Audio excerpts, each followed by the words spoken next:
தன் பேச்சை முழுமையாக கேட்காமல் வீட்டிற்கு சென்றால் ரத்தம் கக்கி சாவீர்கள் என முன்னாள் அமைச்சர் செல்லூர் ராஜு பேசியது சிரிப்பலை ஏற்படுத்தியது. மதுரை செல்லூர் பகுதியில் நாடாளுமன்ற தேர்தலுக்கான அதிமுக வேட்பாளர் அறிமுக கூட்டம் நடைபெற்றது. இதில் பங்கேற்று பேசிய முன்னாள் அமைச்சர் செல்லூர் ராஜு தான் பேசிக் கொண்டிருக்கும் போது தன் பேச்சை முழுமையாக கேட்காமல் வீட்டிற்கு சென்றால் ரத்தம் கக்கி சாவீர்கள் என குடுகுடுப்புக்காரன் பாணியில் பேசி சிரிப்பலையை ஏற்படுத்தினார். பேசும்போது ஏதாச்சும் யாராச்சும் எந்திரிச்சு போனா அவங்க வீடு போகணும்னா ரத்தம் கேக்குது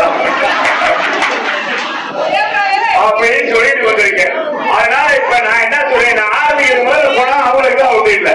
இது நம்ம குடும்பக்காரங்க உங்களுக்கு தெரியும். முன்னாடிலாம் ஒரு படுக்க வச்சுக்கிட்டு நான் பேசும்போது ஏதாச்சும் யாராச்சும் எந்திரிச்சு போனா அவங்க வீடு போகணும்னா ரத்தம் கேக்குது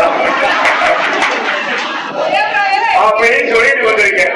அதனால இப்ப நான் என்ன சொல்றேன், ஆரம்பிக்கும் போது போனா அவங்களுக்கு அவுட் இல்லை. இது நம்ம குடும்பக்காரங்க உங்களுக்கு தெரியும். முன்னாடிலாம் ஒரு படுக்க வச்சுக்கிட்டு